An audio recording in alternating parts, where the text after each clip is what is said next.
Alhamdulillah wala haula wala quwata illa billah. Shalatu wassalamu ala Rasulillah wa ala alihi wa sahbihi wa mawalah. Wa nifitina azani Allah wa iyyakum. Alhamdulillah kita masih bisa diberikan nikmat oleh Allah Subhanahu wa taala, nikmat iman ya, sehingga kita masih menjadi sebagian hambanya yang beriman, dan insya Allah kita akan dikumpulkan dengan mereka di surganya nanti ketika kita istiqomah sampai akhir hayat kita. Dan salah satu cara agar kemudian kita senantiasa istiqomah adalah kita harus selalu melazimi menuntut ilmu, karena ilmu inilah yang kemudian mengangkat kejahilan kita, memahamkan kita, menyebabkan kita cinta kepada agama kita, Tuhan kita, dan Rasul kita Muhammad SAW. Manifitina azani Allah wa iyyakum. Kita sampai di risalah yang ketiga dari 3 masalah penting terkait dengan sholat ya, karya atau tulisan atau risalah dari Syekh Al-Imam Abdullah bin Baz rahimahullah, seorang mufti Saudi Arabia pada zamannya, yang hari ini beliau rahimahullah sudah wafat. Yang semoga Allah kemudian memberikan rahmat-rahmat yang sangat luas kepada beliau dan kemudian memasukkan beliau ke dalam surganya yang sangat tinggi, karena beliau memperjuangkan agama ini agar terus kemudian tegak di muka bumi bersama para ulama yang lain tentunya. Wa nifitina azani Allah wa iyyakum. Risalah yang ketiga yaitu hukum sholat dan bersuci bagi orang yang sakit. Jadi kalau yang pertama itu terkait dengan apa? Yang pertama tentang apa? Nggak ada yang tahu. Tentang apa? Yang pertama, Mas, nggak ada yang nyimak. 10 orang. 1, 2, 3, 4, 5, 6, 7, 8, 9, 10. Apa ya?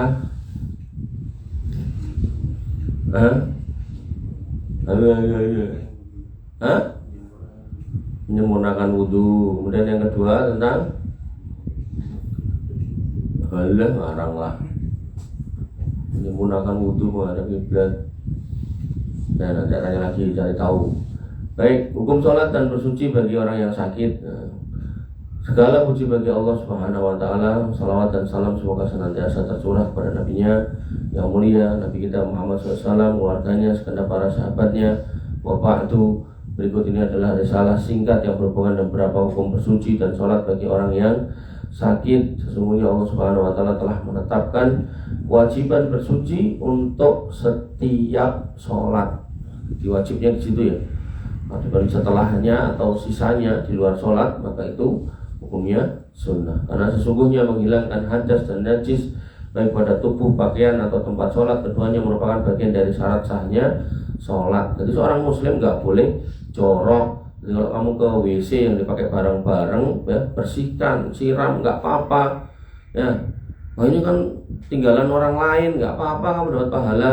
Biasakan ya, ringan tangan, jangan egois, tapi mengatakan wallahu fi aunil abdi madamal abdu fi auni akhi. Tanganmu itu kalau masih mau ya digunakan untuk kemanfaatan orang lain, Allah akan membantu semua urusanmu.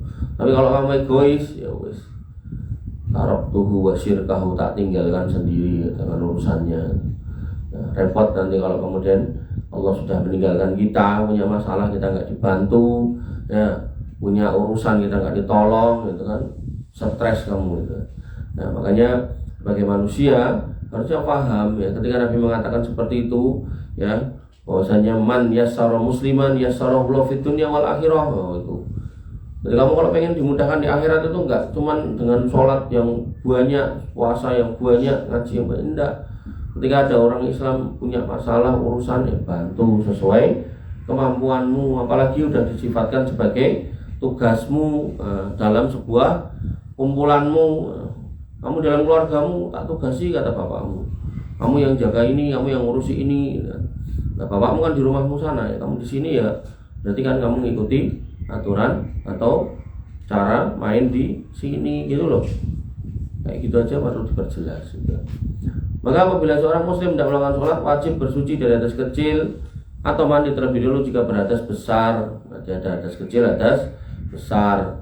Dan sebelum wudhu ia harus bersuci dari dengan air atau beristijmar dengan batu. Jadi beristinja dan istismar ini istilah untuk bersuci, cuma istinja ini pakai air, istismar ini dengan batu. dari kencing dan buang air besar agar kesucian dan kebersihan menjadi sempurna. Jadi najisnya benda atau cairan atau padatan yang najis yang ada di badan kita disingkirkan. Ya, nempel di baju dibersihkan, nempel di sandal dibersihkan, ya, nempel di badan dibersihkan. Nah, kalau dulu pakai batu, kalau sekarang ada tisu, ya tentu tisu lebih baik daripada batu. Karena masa kamu ke toilet membawa batu, gimana ceritanya? Artinya ketika kamu baca dalil, kamu juga harus lihat urufnya, harus lihat kondisionalnya gitu loh. Ya, jangan kemudian kamu menerapkan dalil sedangkan dalil itu nggak cocok di satu lingkungan. Misal zaman dulu orang ke masjid pakai sendal, sebelum masuk ke masjidnya digosokkan sendalnya ke depan, di depan masjid digosokkan ke tanah 3 kali gitu kan. Terus sekarang kamu mau pakai sendal, ya nggak bisa lah kan, masjidnya udah pakai keramik bahkan karpet gitu kan. Ya, jadi jangan kemudian menerapkan sesuatu ya asal tanpa melihat situasi dan kondisinya. Dan berikut beberapa uraian hukum yang berkaitan tentang hal di atas. Yang pertama, bersuci dengan air dari apa-apa yang keluar dari kubul dan dubur seperti air kencing atau berak adalah wajib. Jadi kubul itu yang depan ya, orang Jawa bilang didit itu, kalau yang belakang ya itu namanya dubur, orang Jawa bilang silit yaitu. Maka apa yang keluar dari didit dan dari silit ya itulah yang harus dibersihkan. Dan yang membatalkan wudhu ya, hakul yakin adalah yang keluar dari situ, apakah itu bentuknya udara, apakah bentuknya cairan, ataukah bentuknya padatan. Adapun ketika udara yang keluar dari depan, maka itu tidak membatalkan wudhu. Karena nanti ada dalam bab wanita, atau wanita yang bertanya keluarnya udara dari kubul, itu tidak membatalkan wudhu gitu kan. Tapi kalau kemudian udara ini keluarnya dari belakang, maka itu yang membatalkan wudhu. Dan tidak diwajibkan kepada seorang beristinja karena tidur atau keluar angin kentut, tidak wajib ya.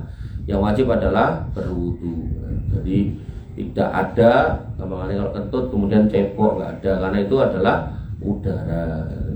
Nah, nanti ada orang-orang yang hulu dia kentut tapi dia terus kemudian cebok, ini nggak dibenarkan. Tapi kalau keluarnya cairan atau padatan baru perlu dibersihkan, atau yang diistilahkan dengan istinja kalau pakai air, atau istijmar pakai batu. Sebab istinja itu disyaratkan untuk menghilangkan, menyingkirkan bendanya, sementara tidur dan keluar angin itu tidak ada benda najisnya. Istijmar adalah mengganti istinja dengan air, dari air dengan batu atau sesuatu yang serupa dengannya. Ya kalau dengan bahasa seperti ini berarti ya kalau pakai tisu ya namanya tetap istijmar gitu kan. Dalam istijmar harus menggunakan 3 batu yang suci dan bersih. Jadi harus 3 batu yang suci dan bersih. Jadi bukan 1 terus diolet-olet gitu enggak, tapi kemudian 3, 1 diusap, 1 buang, 1 lagi usap, buang. Dan Nabi SAW bersabda dalam hal ini, barang siapa bersihman hendaklah ia mengganjilkannya. Berarti tak ketiga itu minimal gitu kan. Rasulullah juga bersabda, apabila seorang di antara kalian pergi ke belakang untuk buang air besar, maka hendaklah membawa 3 batu karena sesungguhnya hal itu cukup baginya. Jadi minimal itu 3, syukur-syukur lebih.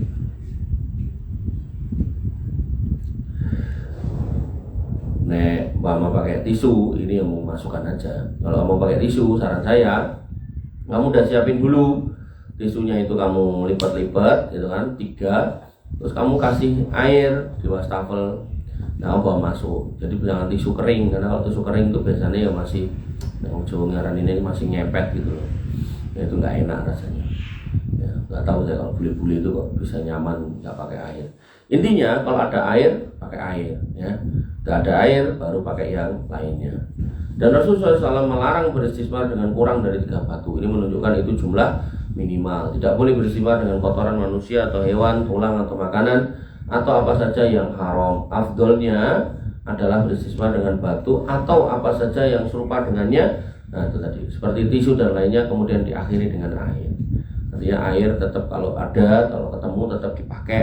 Karena batu berfungsi menghilangkan materi najisnya, sedangkan air mensucikan tempat najisnya. Maka yang demikian itu lebih suci. Makanya tadi nek kamu pakai tisu, saran saya tisu ini dibasahi, atau kalau tisu kering terakhir tetap pakai air. Intinya air kalau mencukupi buat bersuci pakai, kalau nggak cukup maka gunakan untuk terakhirnya. Yang depan-depannya untuk menyingkirkan padatannya, untuk menyingkirkan benda najisnya bisa menggunakan materi yang lain, yaitu salah satunya tisu. Atau kalau kamu di hutan ya pakai daun, silakan. Ya pakai daun dilihat, jangan daun ada bulunya, nanti silitmu gatel gitu kan. Itu akan mengganggu perjalanan kamu.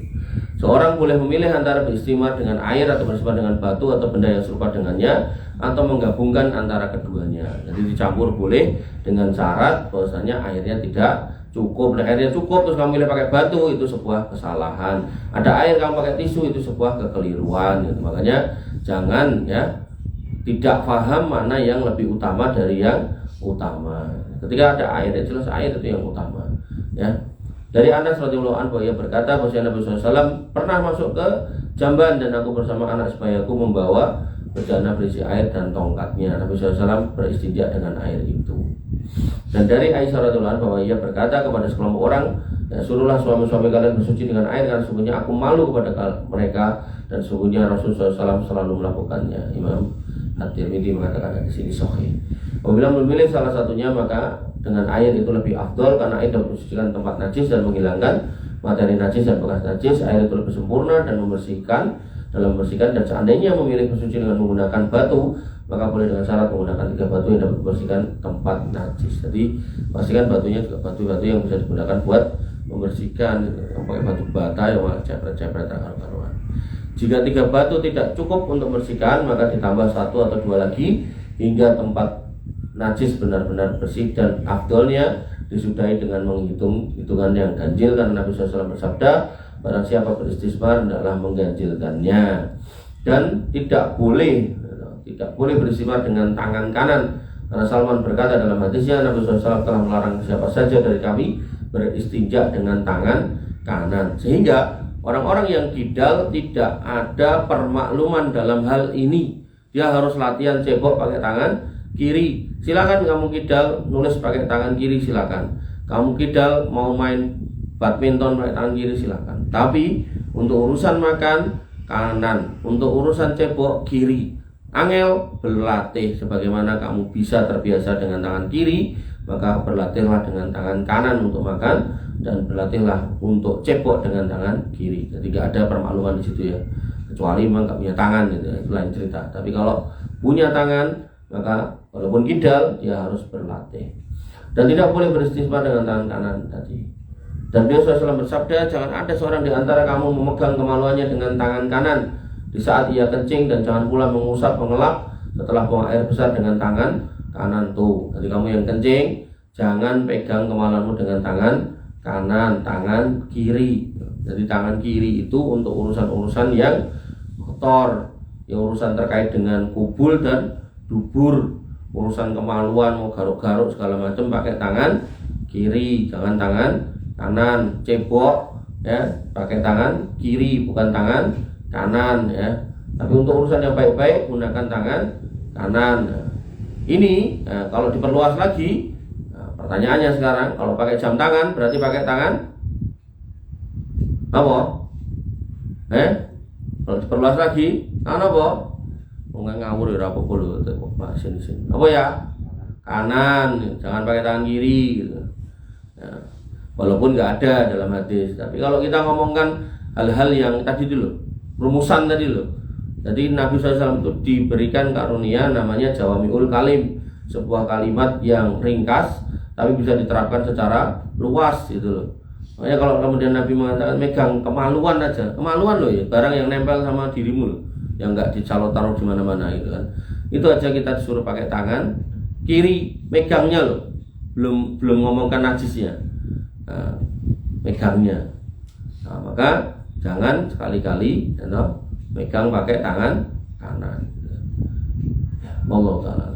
Jika tangannya patah atau sakit atau ada hal yang lain maka boleh dengan tangan kanan karena terpaksa dan tidak apa, tadi sudah saya sampaikan. Jika bersuci dengan melakukan keduanya, istimar dan istinja dengan air, maka yang demikian itu lebih afdol dan lebih sempurna. Tentu urutannya ya buang padatannya dengan istismar, dengan benda-benda padat, baru terakhirnya dibersihkan, disempurnakan dengan air. Ajaran Islam, syariat Islam dibangun berlandaskan kemudahan dan keringanan, maka itulah Allah memberikan keringanan bagi orang-orang yang punya udzur di dalam peribadatan sesuai dengan udzurnya sehingga mereka dapat beribadah kepadanya tanpa kesulitan. Allah Ta'ala berfirman, dan dia sekali-kali tidak menjadikan untuk kamu agama suatu kesempitan. Jadi Allah sudah menegaskan Islam itu nggak sempit sebenarnya. Yang sempit itu dada manusia dalam menerimanya. Kenapa dia kemudian sempit menerimanya?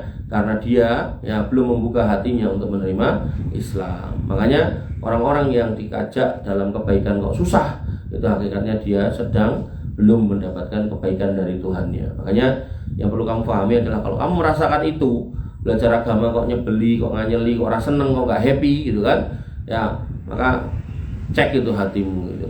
Ya diajak berdakwah, diajak hal yang baik kok enggak segera wasari'u ila magfiratin min rabbikum, coba cek hatimu gitu. Ya, jangan sampai kemudian Allah mengakhirkan segala sesuatu dari hidupmu dengan cara yang jelek karena terbiasa nggak senang diajak yang baik-baik. Ini ngomong ya dua tadi kemana? Mana motor? Lama banget, motornya berapa banyak? Ya, coba dipanggil suruh masuk gitu, kalau udah selesai. Dan firman-Nya, Allah menghendaki kemudahan bagimu dan Dia tidak menghendaki kesulitan bagimu. Loh. Allah menegaskan lagi bahwasanya pada hakikatnya yang dihendaki adalah kemudahan dan bukan kesulitan. Dan firman-Nya lagi, maka bertakwalah kamu kepada Allah Subhanahu wa taala menurut kesanggupanmu. Jadi, ittaqullah mas tata'tum. Nabi SAW kemudian bersabda, apabila aku perintahkan kalian dengan sesuatu, maka lakukanlah itu sesuai dengan kemampuan kalian.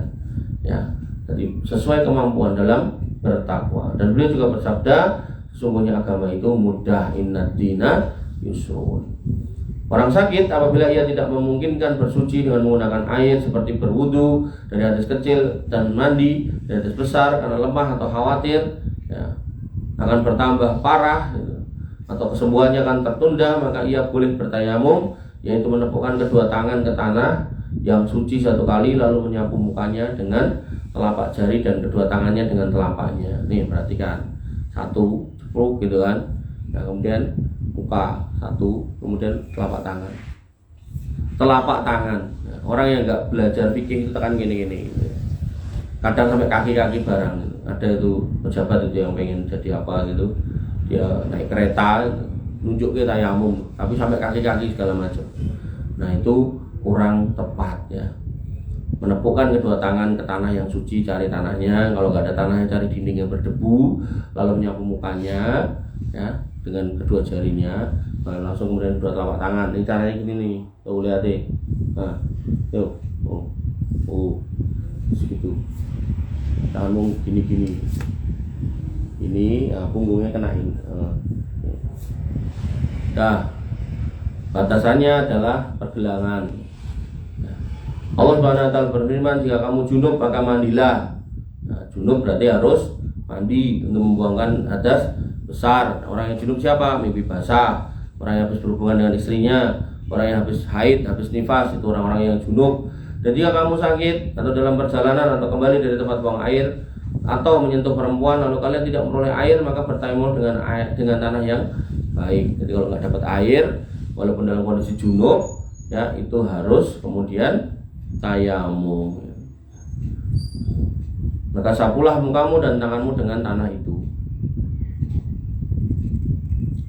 Orang yang tidak mampu menggunakan air, kedudukannya hukumnya sama dengan kedudukan orang yang tidak memperoleh air. Nanti ketika ada orang yang sakit, maka solusinya jangan disuruh wudu, suruh tayamum aja. Dengan catatan kalau wudu itu memperparah sakitnya. Nanti ada dalil seorang sahabat yang kemudian jihad, kepala yang terluka parah, kemudian dia mengatakan, ya aku junub gitu. Gimana? Kata temannya, ya mandi. Akhirnya dia kerujukan, mati dia. Nah maka kemudian berita itu sampai kepada Nabi SAW, Nabi mengatakan dia telah membunuhnya. Maka jangan berfatwa kalau nggak paham ilmunya ya. Pastikan belajar dulu baru berfatwa. Orang yang tidak mampu menggunakan air, kedudukannya sama dengan orang yang tidak mampu memperoleh air.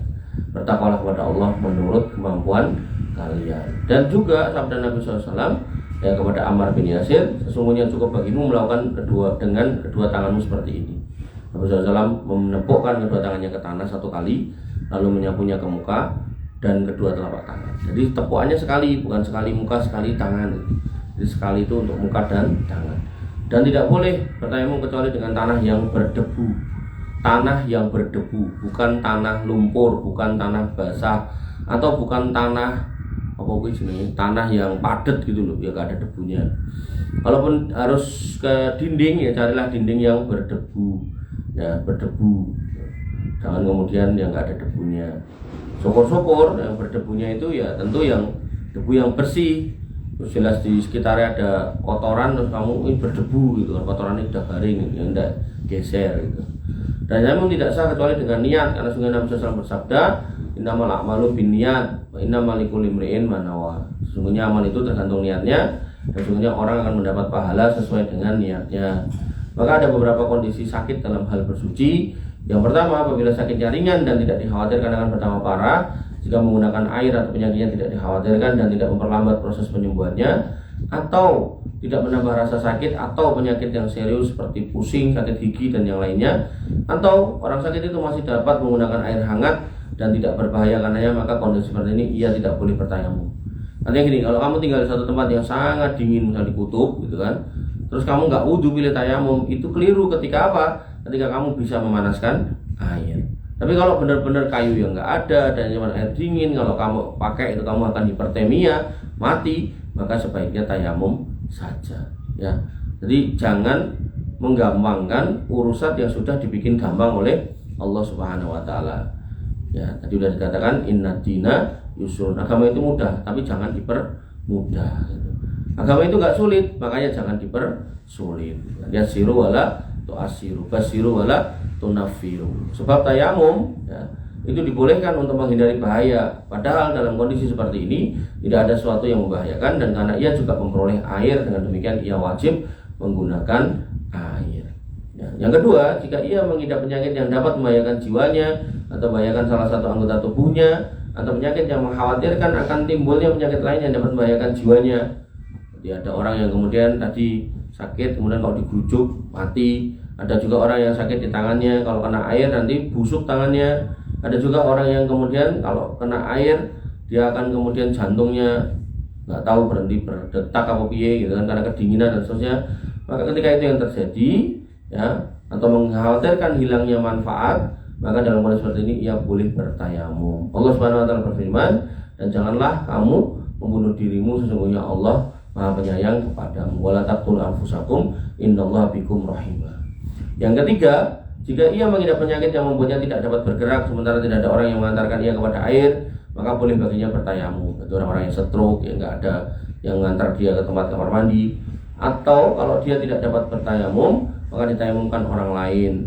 Jadi pentingnya ya kamu memahami pentingnya kewajiban berbakti sama orang tua gitu loh, agar kemudian kamu bisa ngerti bahwasanya orang tuamu dalam kondisi tua itu perlu ditemani, perlu dijaga, perlu diurusi. Bahkan sampai urusan wudhu itu anaknya kalau cuek nggak ngurusin, ya nanti ditanya itu anaknya, bapakmu udah sholat apa belum, tahu bapakmu stroke, bapakmu sakit, nggak mau ingatkan, nggak mau ajak sholat, gimana gitu.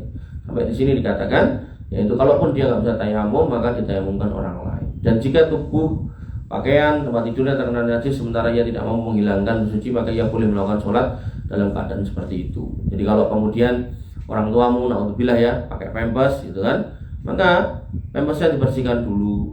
Kalau dia ngompol, dibersihkan dulu tempat tidurnya, baru diminta sholat. Tapi kalau kemudian dia nggak ada yang bantu, sendirian, bismillahirrahmanirrahim mastata'tum, ya dia pun sholat dengan pakai pampasnya, atau kemudian sholat di atas kasurnya yang kena ompolnya, maka itu tidak apa-apa.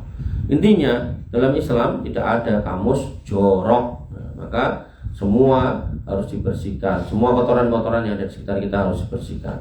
Baik kotoran kita sendiri, keluarga kita, atau kalau kita punya hewan-hewan peliharaan juga harus dibersihkan. Dan tidak boleh baginya menunda waktu sholat dalam keadaan bagaimanapun atau disebabkan ketidakmampuannya bersuci atau menghilangkan najisnya. Jadi nggak ada kamus ya, kalau kamu nanti sakit, nggak ada yang nungguin, nggak segera sholat gitu kan.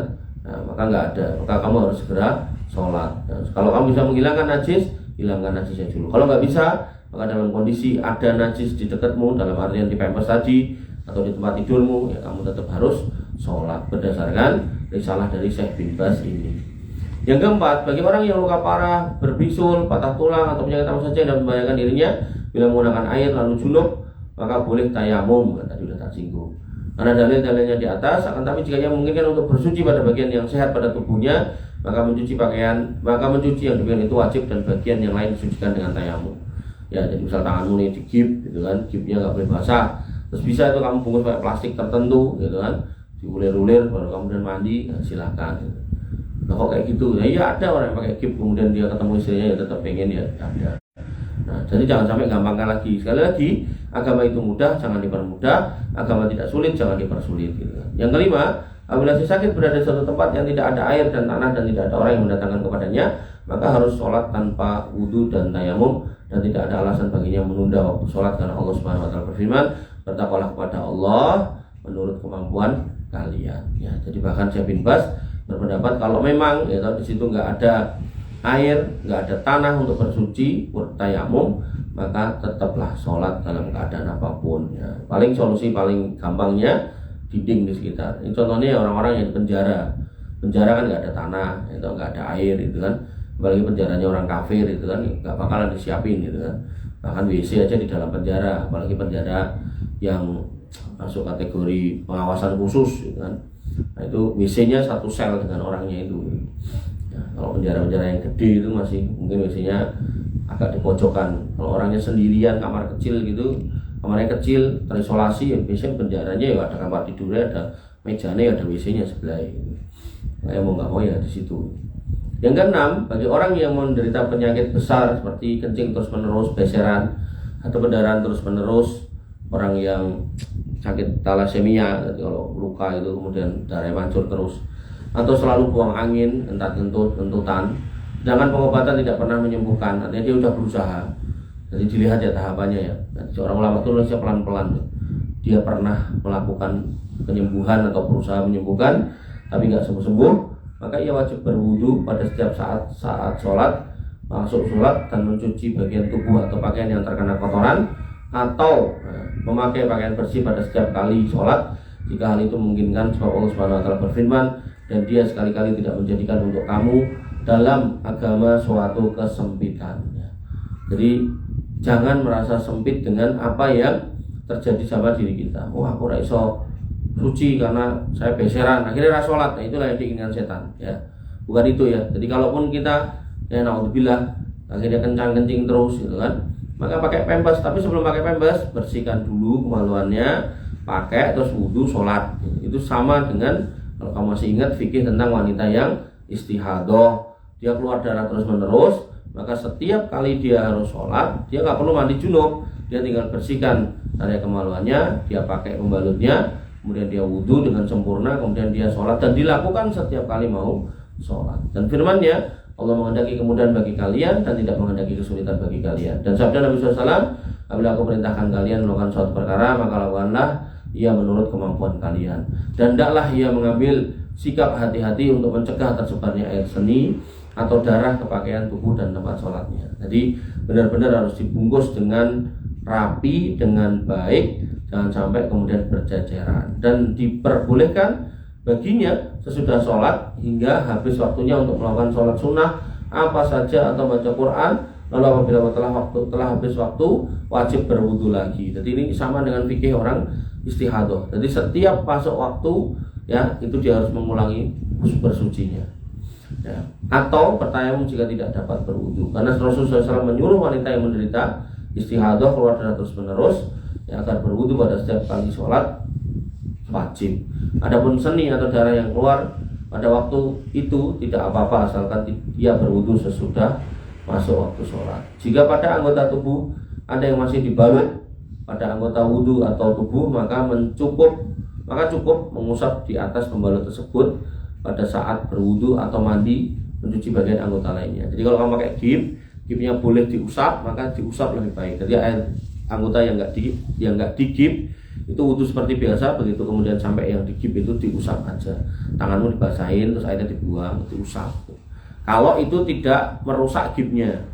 Nah, karena ada orang yang diperban, nanti perbannya basah nanti bisa busuk, nah itu jangan.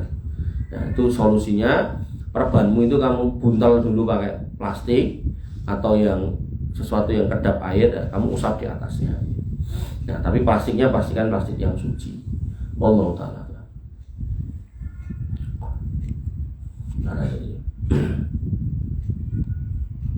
Tayamum batal dengan setiap hal yang membatalkan wudhu. Apa tadi? Keluarnya udara, air, atau padatan dari ubul dan dubur. Atau karena adanya kemampuan untuk menggunakan air, artinya kamu tiba-tiba nemu airnya, tadi kok aku tayamum, karena airnya dingin banget, gitu kan? Aku kena dingin, biasanya aku kejang-kejang, terus kamu tayamum. Ternyata kamu mungkin jalan 5 meter, ternyata kamu nemu air hangat, maka ada kemampuan untuk menggunakan air, pakai airnya. Atau karena adanya air di tempat yang kering, gitu kan? Nyari air muter-muter nggak dapat, gitu kan? Tayamum sudah, pas mau sholat ternyata nemu air, maka langsung pakai air. Jika sebelumnya tidak ada air, wallahu ta'ala. Tata cara sholat orang yang sakit, para ulama sepakat. Silakan pertanyaannya dikirim. Para ulama sepakat bahwa siapa yang tidak mampu melakukan sholat dengan berdiri, hendaknya sambil duduk, dan jika tidak mampu dengan duduk maka berbaring dengan posisi tubuh miring dan menghadapkan muka ke kiblat. Disunahkan miring dengan posisi tubuh miring di atas tubuh bagian kanan. Jadi kalau miring dengan tubuh yang kanan, jangan ke yang kiri. Dan jika tidak mampu melaksanakan sholat dengan berbaring miring, maka ia boleh sholat berbaring terlentang, nanti matanya menghadap ke atas ke langit. Tapi kalau memungkinkan miring itu lebih diutamakan. Sebagaimana sabda Nabi SAW, sholatlah kamu sholli qa'iman wa illam yastati' fa qa'idan, dan jika tidak mampu fa'ala janbin, maka fa'ala janbin itu miring gitu. Dan Imam An-Nasai menambahkan, jika kamu tidak mampu maka sambil terlentang. Jadi hadis yang lain terlentang, melumah. Ini yang jarang orang paham. Mikirnya berbaring itu langsung melumah, padahal sebenarnya disuruh miring dulu. Syukur-syukur ini lo sambil duduk. Jadi kalau memang kamu punya orang tua yang sakit atau mbah yang sakit yang bisa didudukkan lebih baik. Apakah duduk di atas tempat tidurnya ataukah duduk di atas kursinya, itu sama saja, mana yang lebih mudah buat mereka. Dan barang siapa yang mau berdiri akan tapi tidak mampu rukuk dan sujud, maka kewajiban berdiri tidak gugur darinya. Jadi kok iman itu tetap ada. Ketika kemudian posisinya dia mau rukuk sujud, dia duduk. Itu banyak orang-orang tua yang seperti itu di masjid-masjid, yang bawa kursi. Nah begitu mulai sholat berdiri, begitu waktunya rukuk sujud dan seterusnya dia duduk, karena memang sendinya nggak bisa dilipat. Itu udah bagian dari yang Allah kemudian kasih kemudahan. Kemudian lalu rukuk dan sujud dengan menundukkan kepala atau menggunakan isyarat, kemudian duduk dan sujud dengan berisyarat karena firman Allah Subhanahu wa taala, dan berdirilah karena Allah dalam sholatmu dengan khusyuk, dan sabda Nabi SAW, sholatlah kamu sambil berdiri, dan juga firman Allah Subhanahu wa taala, maka bertakwalah kepada Allah menurut kesanggupanmu. Dan jika pada matanya terdapat penyakit, sementara para ahli kedokteran terpercaya mengatakan jika kamu sholat bertelentang lebih memudahkan pengobatanmu, maka boleh sholat dengan telentang. Jadi prinsipnya kalau kemudian akhirnya harus tiduran, maka miring dulu diutamakan, baru kemudian terlentang. Barang siapa tidak mampu rukuk dan sujud, maka cukup berisyarat dengan menundukkan kepala pada saat rukuk dan sujud, dan hendaknya ketika sujud lebih rendah daripada rukuk. Jadi isyarat rukuk dan sujud itu harus beda. Ya, rukuknya agak nunduk, sujudnya lebih nunduk. Dan jika hanya tidak mampu sujud saja, maka rukuk seperti lazimnya dan sujud dengan isyarat. Nah, jadi mana yang nggak bisa itu yang kemudian dikasih kemudahan. Tapi kalau ada yang bisa, maka usahakan sesuai dengan semestinya, jangan kemudian dibikin rumus sendiri. Maka jika ia tidak dapat membungkukkan punggungnya, maka ia membungkukkan lehernya. Punggungnya nggak bisa dibungkukkan, lehernya sampai lehernya tok. Dan jika punggungnya memang bungkuk sehingga seolah-olah dia rukuk, maka apabila rukuk ia lebih membungkukkan lagi, tambahin lagi dikit. Dan di waktu sujud dia membungkukkan lagi semampunya sehingga mukanya lebih mendekati tanah semampunya. Ya, perhatikan pelan-pelan tuh. Jadi pokoknya rukuk dan sujud itu harus beda gitu loh. Nah, dan bagaimana orang yang tidak mampu berisyarat dengan kepala, maka dia dengan niat dan bacaannya saja. Jadi misal lehernya kaku benar-benar nggak bisa diapa-apain, ya sudah, pakai niat dan bacaan saja. Dan kewajiban sholat tetap tidak gugur darinya dalam keadaan bagaimanapun selagi ia masih sadar, karena dalil-dalil di atas. Rufi al-qalam an salah satin. Kewajiban itu dalam agama diangkat dari 3 orang. Yang pertama apa? Anisobiyi hatta yahtalim, dari anak kecil sampai dia mimpi basah. Jadi kamu kalau punya anak TK belum sholat jangan kebuki gitu kan. Kemudian yang kedua, wa anin naimi hatta yastaikid, dari orang yang tidur sampai dia bangun, tidur nggak sholat buat ajar, jangan, bangunin dulu. Nah baru nek bangun nggak sholat, nah baru selentik gitu kan. Kemudian mu'anil majnuni hatta yakil, orang gila nggak sholat kamu marahin, ya kamu yang gila. Nah, atau orang gila mau suruh ke masjid, ya nanti orang yang di masjid malah bubar gitu kan. Maka ini yang harus kita pahami ya. 3 ini bisa diperluas ketika kemudian apa? Kamu punya keluarga, entah ibumu entah bapakmu dalam kondisi sekarat, maka akalnya berarti sudah hilang. Jangan suruh sholat untuk jangan ngomong raiso gitu kan. Nah, apa yang harus kita lakukan kalau memang sekarat? Lakinu mautakum bila ilaha illallah. Yang harus diajarkan adalah ditalkin. Maut di sini bukan orang yang sudah mati, tapi yang mau mati. Jangan sampai salah. Nanti orang mau mati ditalkin. Ya. Manifidina azani Allah wa iyyakum. Mana tadi? Dan apabila di tengah-tengah sholat si penderita mampu melakukan apa yang tidak mampu ia lakukan sebelumnya seperti berdiri dan seterusnya, maka ia berpindah kepadanya melakukan apa yang mampu dan meneruskan sholat tersebut. Ini juga berlaku ketika kamu salah kiblat. Kamu misalnya lagi sholat dapat 2 rakaat, tiba-tiba ada orang datang, mas kiblatmu salah, balik. Oh, jangan dibatalkan sholatnya, langsung balik gitu. Jangan dibatalkan sholatnya. Makanya sesuatu pekerjaan atau suatu ibadah yang wajib jangan dibatalkan tengah jalan ketika misal bisa diteruskan gitu. Adapun kesalahan kita insya Allah tidak menggugurkan prosesi dalam sholat tersebut. Dan apa kayak ini loh, kayak orang puasa wajib makan karena lupa, begitu ingat ya terus saja puasa, nggak usah dibatalkan. Nah, tapi kalau kemudian ingat malah makan lagi gitu, oh tadi makan, oh ingat tuh, kan aku belum minum, akhirnya minum, ya udah batal puasanya. Maka ini yang harus dipahami. Dan apabila di tengah sholat penderita mampu melakukan, maka ia harus melanjutkan sesuai dengan yang dia mampu. Dan apabila si sakit tertidur atau lupa melakukan sholat karena lainnya, maka ia wajib menunaikannya saat bangun atau di saat ia ingat, dan tidak boleh menundanya pada waktu berikutnya. Ini yang disebut qadha sholat. Jadi qadha sholat itu adalah mengganti sholat yang tertinggal tapi dengan waktu yang secepatnya gitu loh. Bukan kemudian gimana tak qadha, kapan kamu meninggalkan sholat dulu waktu SMP gitu. Enggak. Adapun yang jauh, yang sudah terlewat jauh, di situ adalah diperlukan taubatan nasuha. Adapun yang dekat, misal kamu harusnya sholat subuh kok bangunnya waktu duha, ya begitu bangun langsung sholat. Jangan begitu bangun masih ngecek HP, masih main ini main itu gitu kan. Akhirnya terlewat tambah lama. Kalau keluar dengan sengaja ya sholat juga sudah nggak sah. Allah Ta'ala. Nabi SAW bersabda, barang siapa tertidur atau lupa melakukan sholat maka hendaknya menunaikannya pada saat ia ingat. Tidak ada tebusan lain baginya kecuali hanya itu. Lalu beliau membaca firman Allah Subhanahu wa taala, dan dirikanlah sholat untuk mengingatku. Wa aqimis sholata lidzikri. Dan tidak boleh meninggalkan sholat dalam keadaan bagaimanapun. Ya, seorang muslim tidak boleh meninggalkan sholat dalam keadaan bagaimanapun. Bahkan dalam kondisi perang berkecamuk pun kita tetap harus diminta untuk sholat. Bahkan perintahnya adalah sholat berjamaah. Bahkan setiap mukallaf wajib bersungguh-sungguh menunaikan sholat pada sakit, hari-hari sakitnya melebihi hari-hari ketika ia sehat. Jadi tidak boleh baginya meninggalkan sholat wajib hingga lewat waktunya, sekalipun ia sakit. Selagi ia masih sadar, kesadaran yang utuh, ia wajib menunaikan sholat tersebut menurut kemampuannya. Dan apabila ia meninggalkannya dengan sengaja, sedangkan ia sadar masih berakal lagi mukallaf serta mampu melakukannya walaupun hanya dengan isyarat, maka dia adalah orang yang berbuat dosa. Jadi orang-orang yang sakit bisa berisyarat untuk sholat tapi nggak mau sholat, maka itu aja dosa. Apalagi orang yang waras, sehat, walafiat, nggak sholat, itu lebih keras lagi. Makanya Nabi SAW mengatakan, ya, al-ahdu bainana wa bainal kufri tarki sholat faman tarokaha faqad kafaro. Perjanjian antara kami dan orang-orang kafir itu adalah soal sholat. Artinya pembeda di antara kita adalah sholat. Siapa yang meninggalkannya, dia bisa kafir. Ini yang dipegang oleh ulama-ulama Saudi. Artinya orang-orang yang tidak mau sholat, suruh sholat nggak mau, sampai mati nggak sholat, maka dia tidak lagi dihukumi sebagai orang Islam. Ya.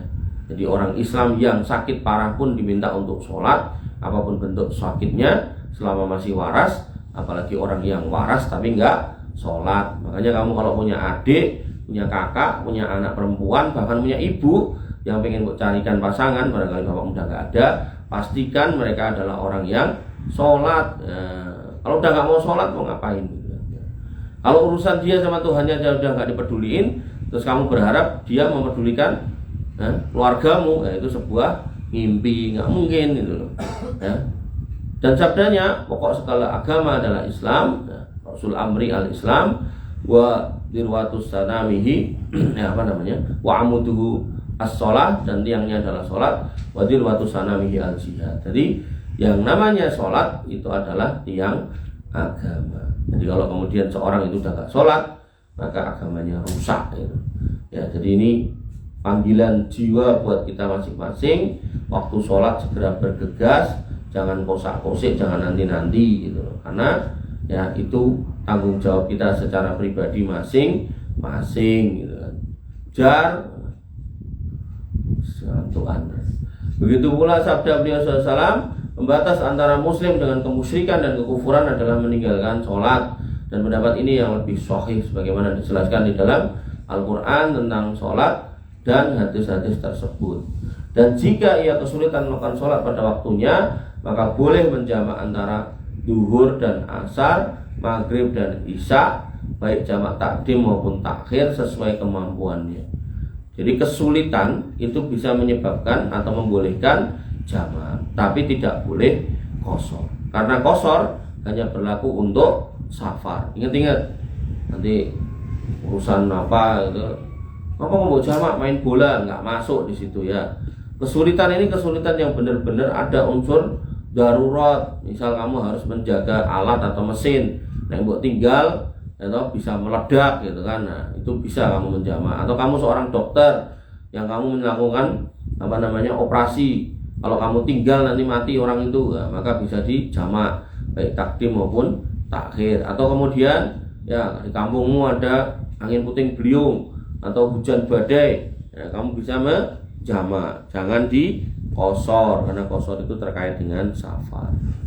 Dan jika ia mampu, boleh memajukan sholat asar yang digabung dengan duhur atau mengakhirkan duhur dengan asar di waktu asar. Atau jika ia menghendaki, boleh memajukan isya bersama maghrib atau mengakhirkan maghrib bersama isya. Adapun sholat subuh tetap dilakukan di waktunya, tidak bisa dijamak dengan sholat sebelum atau sesudahnya, karena waktunya berpisah dari sholat sebelum dan sesudahnya. Inilah hal-hal yang berhubungan dengan orang sakit dalam bersuci dan melakukan sholat. Aku memohon kepada Allah Subhanahu wa Ta'ala, semoga menyembuhkan orang-orang sakit dari kaum muslimin, menghapus dosa-dosa mereka, mengaruniakan maaf dan amfiat kepada kita semua di dunia dan di akhirat. Sesungguhnya Dia Maha Pemurah lagi Maha Mulia, Mufti Umum Kerajaan Saudi Arabia, pemimpin Dewan Ulama Senior dan kajian ilmiah dan fatwa Abdul Aziz bin Abdullah bin Baz. Ini yang kamu harus pahami, beliau seorang ulama yang buta. Artinya dengan kebutaannya Allah punya janji apa kepada orang yang menuntut ilmu, yarfa'illahu alladziina amanu walladziina utul ilma darajat. Allah berjanji kepada orang yang mau menuntut ilmu, wabil khusus ilmu agama, Allah akan tinggikan derajatnya. Maka walaupun beliau buta, beliau menduduki kedudukan yang sedemikian tingginya di sana, dihormati orang, bahkan musuhnya pun juga menghormati. Gak ada musuhnya yang mencela Syekh bin Baz tentang ilmunya, golek kesalahan yang lainnya. Ya, maka yang harus kamu pahami, ya, beliau ini orang yang utama. Maka beruntung kita membaca kitabnya, ya, walaupun dengan bahasa-bahasa yang sederhana, bahkan sudah diterjemahkan. Paling tidak kita pernah membaca karya seorang ulama. Dan yang paling penting, kita kenal nama seorang ulama, Abdul Aziz bin Abdullah bin Baz rahimahullah ta'ala rahmatan wasi'ah. Semoga Allah kemudian merahmati beliau dengan rahmat yang sangat luas. Baik, ini akhir dari pertemuan kita di pagi hari ini. Kita masuk ke sesi tanya jawab. Silakan pertanyaannya dikirim ke kolom chat atau bisa di chatting Instagram. Kita lihat pertanyaannya yang ada. Mana? Yang pertama, hukum mencium mushaf Al-Quran setelah membacanya. Wallahu alam, saya nggak pernah melihat ada hadis tentang itu. Artinya kalau kamu mau mempraktekkan itu, ya silakan. Kalau ketemu hadisnya, kalaupun nggak ada, maka jangan kemudian dirutinkan sebagai sebuah amalan, tapi lebih kepada lakukan aja sebagai sebuah bentuk kecintaan, itu insya Allah tidak apa-apa, artinya tidak di luar rangkaian ibadah. Tapi kalau kamu kemudian merutinkan berbocok Quran cium, maka itu wallahu alam bisa berpotensi masuk dalam rangkaian ibadah sehingga butuh dalil. Kalau nggak ada, maka sebaiknya ditinggalkan. Tapi kalau ada, silakan. Saya secara pribadi belum pernah membaca atau mengetahui dalilnya. Artinya bukan berarti terus nggak ada, bisa jadi ada, tapi saya belum baca. Maka kalau kamu ketemu, kamu share ke saya, itu lebih baik. Wallahu ta'ala alam. Dan selanjutnya, Assalamualaikum warahmatullahi wabarakatuh. Waalaikumsalam warahmatullahi wabarakatuh. Mohon dijelaskan alat kontrasepsi atau penunda kehamilan yang tidak bertentangan dengan syariat. Baik. Dalam Islam ada larangan secara khusus untuk membunuh anak karena takut miskin. Wala taqtulu auladakum khasyata imlaq. Jangan bunuh anakmu karena kamu takut miskin. Dalam sebuah hadis dikatakan, jangan bunuh anakmu karena takut ayut imama aga, makan denganmu, dia makan denganmu. Jangan, nggak boleh kita bunuh anak karena takut miskin atau takut ngasih makan. Tapi dalam proses lahirnya anak, ya tentu anak itu butuh pengasuhan secara maksimal, dikasih susu sebanyak selama 2 tahun dan seterusnya, disamping dengan penuh kasih sayang dan seterusnya. Maka ketika anak ini keluar setiap tahun, maka tentu ini perkara yang kemudian akan menyibukkan, menyusahkan, sampai ada seorang wanita itu kurus sekali gitu kan, karena harus nyusuin kiri dan kanan gitu kan. Belum lagi kalau bapaknya rusuh gitu kan. Nah, maka hal-hal seperti ini tentu harus dipahami, karena kalau kemudian tidak diatur sedemikian rupa, ya yang diharapkan adalah anak-anak yang berkualitas, justru anak-anak yang penyakitan, stunting dan seterusnya. Maka dalam hal ini ulama membolehkan untuk menunda kehamilan dengan cara-cara yang dibenarkan, ya salah satunya adalah dengan alat kontrasepsi. Tapi kontrasepsi yang benar, bukan kontrasepsi yang salah. Nanti ada kontrasepsi yang sifatnya permanen, memutus jalur kelahiran, maka itu haram mutlak. Nah, yang diperbolehkan seperti apa adalah kontrasepsi yang sifatnya sementara, temporary, yang bisa dibuka lagi. Mobil khusus kalau laki-laki itu ya kondom itu, kalau perempuan ya namanya spiral atau IUD itu boleh. Adapun yang sontek, yang pil itu kan, itu masuk dalam kategori sementara, tapi biasanya merusak hormonal. Maka saya secara pribadi tidak menyarankan. Dalilnya apa? Pada zaman itu Nabi SAW membolehkan laki-laki melakukan apa yang disebut dengan azl ketika tidak menghendaki atau belum menghendaki istrinya hamil karena kepentingan-kepentingan tertentu. Azl itu apa? Yaitu ketika seorang laki-laki berhubungan dengan istrinya, kemudian spermanya mau keluar, maka dia keluarkan kemaluannya dari kemaluan istrinya dan dikeluarkan di luar. Itu namanya azl. Jangan dijadikan ini sebagai rumus untuk berzina, naudzubillah. Maka seorang muslim apalagi laki-laki ketika ngerti ada kebutuhan dalam dirinya, maka segeralah persiapkan diri, persiapkan kemampuan kamu, nggak cuma secara mental toh, karena mental atau kejiwaan atau yang namanya seksual itu gak usah mempersiapkan, sambil tidur aja tiba-tiba ada yang sudah siap gitu kan. Tapi yang harus kamu siapkan adalah mental dalam hal ini, yaitu apa? Ilmu agama. Kamu songsong masa itu karena sudah dekat, apalagi umur udah 20 lebih gitu kan. Kamu persiapkan juga secara finansial, karena yang harus kamu nikahi nanti juga harus kamu nafkahi. Kamu harus jaga, kamu harus berikan perlindungan, kamu berikan rumah walaupun itu cuma kontrakan. Maka seorang laki-laki yang jelas punya visi dan misi yang baik, maka dia akan kemudian mempersiapkan semua itu, tidak diam saja, tidak cuma senang-senang, santai-santai, leha-leha. Nanti begitu sampai masanya mengambil anak orang untuk dinikahi, tapi nggak mau atau nggak berani menafkahi. Maka ini perbuatan-perbuatan yang kemudian menyia-nyiakan anak orang. Ini adalah dosa besar yang harusnya tidak dilakukan oleh seorang laki-laki. Prinsipnya dalam Islam, dalam konteks orang Jawa, laki-laki adalah tulang punggung, bukan orang yang suka ngomong tulang tulung. Nah, ini yang harus kamu pahami.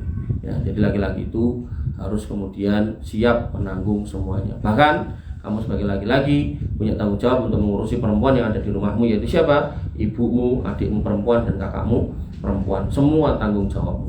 Ketika kapan? Ketika tulang punggung utamanya yaitu bapakmu sudah patah tulangnya, sudah tidak bisa lagi bekerja, maka mereka menjadi tanggung jawabmu. Sehingga disitulah Islam kemudian menempatkan hak laki-laki 2 kali dibanding perempuan dalam urusan waris. Dalam urusan hibah, sebagian ulama juga menempatkan hak laki-laki itu 2 kali dibanding perempuan. Itu ada hikmahnya, yaitu apa? Bahwasanya kalian tuh punya kewajiban untuk ngurusi perempuan-perempuan itu. Jangan dibalik-balik. Makanya ketika kamu dapati di jalan-jalan perempuan-perempuan yang enggak terurus, maka sebenarnya itu adalah kesalahan dari laki-laki yang ada di dalam rumahnya, ya. Jadi ketika setiap laki-laki itu punya pikiran kayak gitu, insya Allah nggak ada perempuan-perempuan yang keleleran, nggak ada perempuan-perempuan yang harus kemudian berjibaku di jalanan sampai naudzubillah menjual dirinya, menjual harga dirinya, bahkan menjual agamanya. Allah taala. Ya.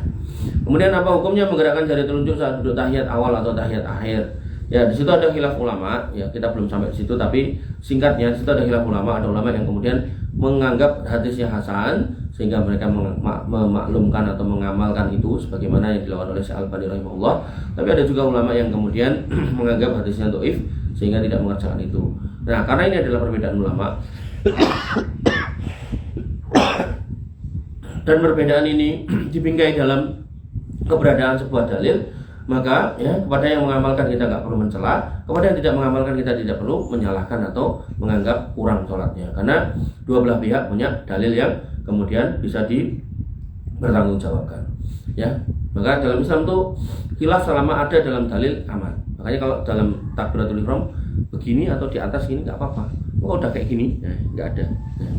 Maka yang harus kamu pahami, khilaf tetap harus di dalam bingkai dasar hukum, bukan sekarepe dhewe. Takbiratul ihram, Allahu Akbar, langsung ditaruh. Oh ada orang diputar gini, nggak ada dalilnya, maka itu keliru. Ada juga yang taruh di samping. Kalau nggak ada dalilnya jangan. Apalagi soal sholat, karena Nabi SAW sudah menegaskan, "Shollu kama ra'aitumuni usolli." Sholatlah sebagaimana kamu melihat aku sholat. Allah Ta'ala. Nah, selanjutnya, bagaimana cara wudhu anggota badan yang diamputasi? Namanya amputasi ya nggak ada badannya itu, jadi ya nggak usah. Nah, orang yang awalnya punya kaki, kakinya hilang, ya berarti nggak usah dibasuh kakinya. Kaki itu kewajibannya sampai mana, Jar? Kewajiban basuh kaki sampai mana? Kewajiban basuh kaki sampai mana? Sampai mana, Mas Syafi'i? Mata kaki. Maka kalau kakinya sudah hilang sejak dari lututnya, ya berarti bagian yang hilang ya nggak usah dibasuh, karena kakinya yang di mata kaki tadi udah nggak ada, gitu ya. Nah, misal lagi ada orang yang di Saudi nyolong, potong tangan. Potong tangan tuh gimana? Coba sini, Faisal. Potong tangan sama siku. Pergelangan tangan. Maka telapak tangannya kan hilang toh. Maka kalau kemudian orang itu hilang telapak tangannya, ya wudunya ya sampai sikunya, sisanya gitu. Maka apa yang tersisa kalau memang masih ada untuk yang di bagian yang wajib dibasuh, ya itu yang dibasuh. Adapun kalau sudah nggak tersisa, misal buntung tersejak dari bahu, ya nggak usah gitu. Wallahu ta'ala. Nah, selanjutnya,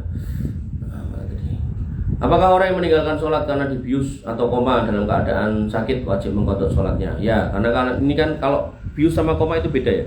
Kalau bius itu adalah bagian dari obat, maka dia nanti kalau udah selesai sadar dia harus mengqadha sholatnya. Tapi kalau koma itu bagian dari yang memang nggak bisa dikontrol oleh orang. Jadi memang itu sudah apa ya istilahnya, terjadi di luar kehendak manusia orang koma itu. Jadi koma itu ya bisa dibilang kayak sekarat gitu.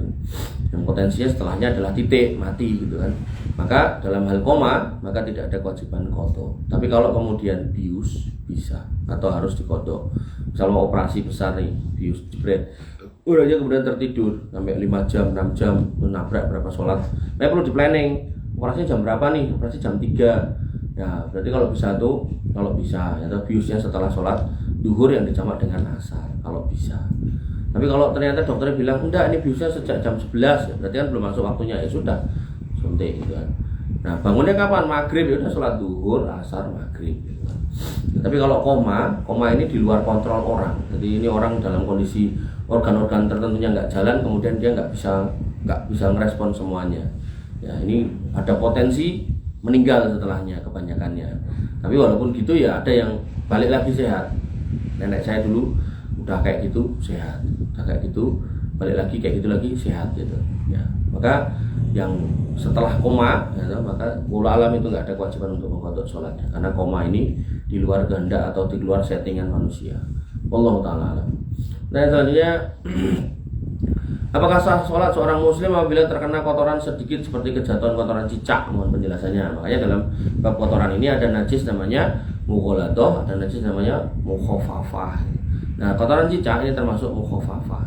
Ya walaupun cicak ini ada perintah untuk membunuh sehingga cicak itu hukumnya haram untuk dimakan, maka kotorannya adalah najis, kotoran cicak itu najis. Tapi kan cicak itu bertebaran, maka di situ masuk dalam kategori dimaafkan. Tapi, ya toh, tadi yang di depan tadi loh, seorang muslim itu ketika bisa berbuat baik di lingkungannya, di masyarakatnya, dia harus terlibat. Maka kalau kamu lihat ada masjid yang ada kotoran cicaknya, kamu ambil, kamu buang, itu lebih baik daripada kamu diamkan aja. yang mana hari ini kamu lihat kotorannya cuma 1, besok 2, akhirnya 100 hari kamu sholat situ, ada 100 kotoran cicak numpuk di situ. Dan itu macam masjid-masjid yang seperti itu. Ya awalnya kita masuk kamar mandinya kok berbau pesing gitu kan, terus kita ya mau buang air urusan kita, kemudian kita cuma nyentor gitu aja, tapi nggak kita bantu untuk menyentor semuanya, mengguyur semuanya. Akhirnya makin hari tambah pusing, akhirnya kita ketemu sama orang yang kemudian kita ajak masjid, ayo sholat masjid sana gitu. Moh sholat ning kono sholatnya pesing gitu kan. Nah hal seperti ini pada akhirnya Allah alam bisa jadi kita juga ikut membuat orang jauh dari masjid itu. Nah kok saya yang harus bersihkan? Ya emang kenapa kalau kamu yang bersihkan? Artinya kalau masjid itu memang dikatakan wa annal masajida lillah, masjid itu milik Allah, ya maka ketika kamu mengaku sebagai hamba Allah, ya bantulah Allah kemudian dalam mengurus masjidnya. Intan surullah yansurkum. Kalau kamu bantu Allah, Allah bantu kamu. Wa yusabbit aqdamakum, dan Allah teguhkan kehidupan kamu, Allah teguhkan akidah kamu, keimanan kamu gitu loh. Loh kan Allah kan Rob yang Rabbul Izzati wal Jalalah, maha segala-galanya. Ngapain butuh bantuanku? Nah, ada orang yang ngomong kayak gitu kan. Maka kita jawab, liyabluwakum ayyukum ahsanu amala. Allah tuh pengen tahu mana di antara kalian yang amalnya baik. Loh kenapa kok Allah pengen tahu? Karena Allah nggak butuh sama amal kita. Ya, kita semua beramal, Allah tetap mulia di tempatnya. Kita semua durhaka, naudzubillah, Allah nggak akan kehilangan kemuliaan. Makanya manusia yang cerdas, orang-orang yang beriman itu tidak akan pernah ya kaitkan perbuatannya dengan kemuliaan Allah Subhanahu wa taala. Justru kita harus kaitkan hidup kita, amal kita dengan kebutuhan kita kepada Tuhan kita. Kebutuhan kita akan rahmatnya. Ya, makanya saya selalu contohkan untuk amal-amal kecil aja. Kamu ngupil di masjid itu berdosa. Kamu ngambil upil orang di masjid, kamu berpahala. Apalagi ini telek cecak yang jelas kelihatan barangnya, ujungnya putih itu toh. Nah, apalagi telek tikus itu kan, baunya juga kelihatan. Makanya saya itu sedih kalau ada masjid pakai karpet, ada anak kecil kencing di situ, mau diambil kapur, ditulisi awas kencing gitu kan. Ya, kenapa nggak dicopot sekalian? Kenapa nggak dicuci? Kalau memang nggak punya duit, di laundry, kemudian ambil dari kotak infak buat bayar itu. Sesuatu yang simpel kenapa dibikin susah? Bahkan urusan kamar mandi, hari ini kan ada obat-obat kamar mandi yang tinggal disemprot, tinggal pergi, nanti balik lagi diguyur, selesai toh, nggak usah dikosek toh. Nah maka hal seperti ini yang harusnya kalian pahami. Dan ketika kamu pulang kampung, di kampungmu ada masjid, masjid itulah yang bagian dari hal yang harus kamu urusi. Jangan cuek dengan keadaan lingkunganmu. Nah, mulailah dari rumah, mulailah dari sini, kemudian rumahmu, kemudian masjid yang merupakan rumah Allah, tempat kaum muslimin mencari hidayah. Jangan sampai karena kotoran cicak, karena pesingnya kamar mandi, kaum muslimin enggan datang ke masjid yang ada di sekitar rumahmu. Ya, Allah Ta'ala. Baik, pertanyaan selanjutnya, bagaimana hukum makan di rumah makan dengan sistem all you can eat, bayar 100.000, makan sepuasnya, apakah termasuk jual beli yang dilarang? Prinsipnya secara akad tidak ada masalah, cuman saya kok secara pribadi kurang setuju lebih ke arah soal israf. Bagaimana orang yang sudah bayar 100.000 kemudian dia akan merasa pengen memakan sepuas-puasnya, sebanyak-banyaknya. Di situ melanggar ayat Allah Subhanahu wa taala yang berbunyi kulu wasrobu wala tusrifu. Silakan kamu makan, silakan kamu minum yang halal dan thayyib gitu kan, tapi wala tusrifu, jangan berlebihan. Maka kalau kemudian ini juga berlaku tuh di orang-orang yang datang ke resepsi, dia bawa sumbangan pakai amplop 100.000, terus kemudian dia dapat makanan, dia hitung ini sekian, akhirnya kurang. Makanya kamu dapati dalam resepsi itu ketika prasmanan mereka berlomba-lomba ke depan, bahkan berebutan, bahkan sikut-sikutan, walaupun pakaian yang dipakai itu pakaian orang kaya kayak sultan, semua orang peduli, penting makan ngupah. Maka inilah tabiat orang-orang yang wallahu alam, yaitu orang-orang yang memperturutkan hawa nafsunya. Maka sebagai seorang muslim jangan sampai seperti itu. Ya, ketika ketemu makanan, kamu perhatikan saudaramu. Kalau memang makanan itu cukup buat 10 orang misal di sini, ya bagilah ber 10. Kalaupun kemudian bagiannya jadi kecil untuk 10 orang, ya tetap bagi 10.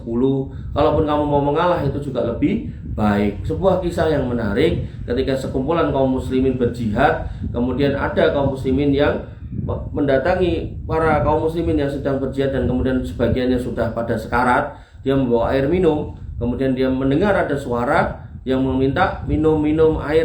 Kemudian dia datangi saudaranya itu, kemudian dia mau dikasih minum, kemudian terdengar suara lagi minum air. Kemudian dia yang tadi minta minum ngomong, kasihkan ke saudaraku saja. Kemudian dia pindah ke sana. Kemudian begitu sampai sana dia dengar saudaranya lagi yang lain minta gitu, pindah lagi ke situ dan seterusnya sampai di yang terakhir begitu disamperi mati, balik lagi mati semua. Maka orang-orang inilah yang disebut isar. Jadi dalam Islam ketika Nabi SAW mengatakan la yu'minu ahadukum hatta yuhibba li akhihi ma yuhibbu li nafsihi, tidak sempurna imanmu ketika kamu akan senang juga ketika saudaramu senang, itu masih level kebaikan yang sederhana. Yang lebih di level up-nya di atasnya lagi, yaitu ketika seorang muslim bisa mengutamakan muslim yang lain, mendahulukan muslim yang lain, itu yang disebut dengan isar.